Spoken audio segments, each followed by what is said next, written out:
Here's your Neighborhood Council moment, a chance to find out about events, activities, and what's happening in your area. Welcome to the Northeast Tacoma Neighborhood Council's Neighborhood Moment. I'm Carolyn Edmonds, and with me today are the stewards of a hidden gem in Northeast Tacoma, Julia's Gulch. With me are Dawn and Heather Halabisky. Welcome to the show. Nice to be here. Thank you for coming, and tell me of how Julia's Gulch came to be and how you became involved. Well, I'll start how I became involved. I was taking a class and becoming a native plant steward. And at the end of the class, we were asked to find some place to show our skills and to help people in the population become more involved and know more about native plants. But at the end, we had to find a place where we could do this. And I had been going through the internet, and I saw this Julia's Gulch. And I took my car, and I drove over there, and here was this gem in many ways, but 40 acres full of invasive species, plus some natives. 40 acres, that's a lot. That's a lot, that's a lot. Anyways, I started to I decided that this is where I wanted to do my stewardship, and my husband Don had just retired, so he was my first volunteer. and welcome to retirement, huh? Now go dig out some plants. Exactly. We invited 3 or 4 of our friends, told them what we had found, and that we would. We saw it as a possibility for a park for people to walk through and see if once the invasive plants were removed, then we could see. So you had a vision. There. I had a vision for Julia's Gulch. Where does it get the name? Julia was a Klickitat Puyallup Indian woman who had a little house, a float house, at the end of Julia's Gulch, where Julia's Gulch hit the water. And she was quite a lady.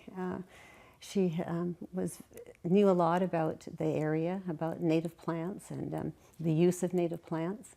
And so I saw a little article actually in the paper where they had a little history about her. And so it was already named, you know, it wasn't, we didn't name it, it was already named Julia's Gulch. And Julia was this Klickitat Puyallup Indian woman who had lived at the bottom with her husband. Frenchie was her husband. Oh. And what invasive species did you pull out?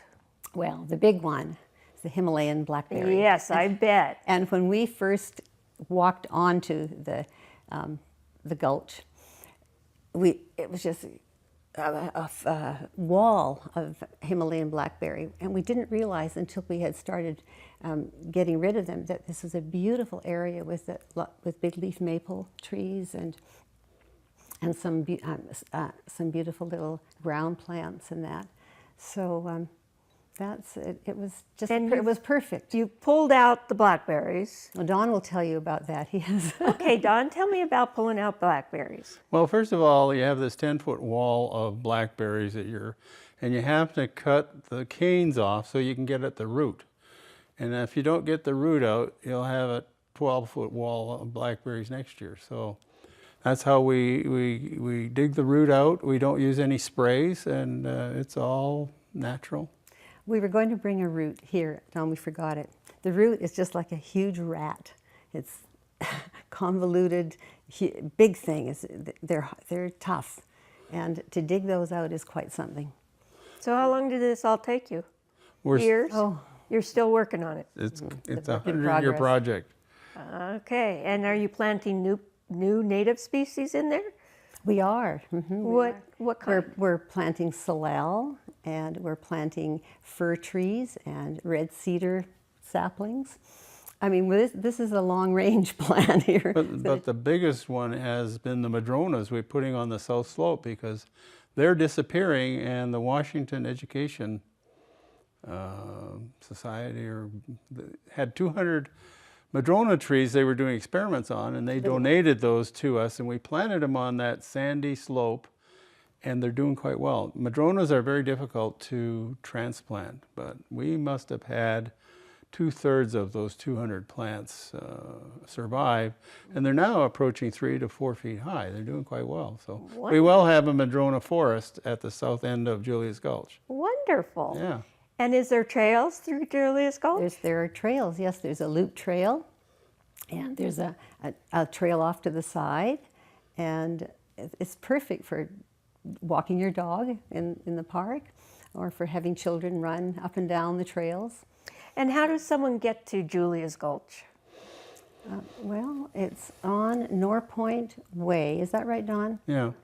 Norpoint Way. By View Park. By View Park. Okay. So you can park at View Park, and the trail the starts trail is right there. Okay, so coming up from Marine View Drive, you that's- turn up Norpoint. Norpoint. And it's right there at the... It is. And there's a sign that tells you. Okay, Julia's and there's Gulch. parking there. And there's parking. And our four-legged companions welcome to we Julia's encourage, Gulch. as long as they don't leave any You carry their stuff away. their stuff away. Yes, yeah. Okay.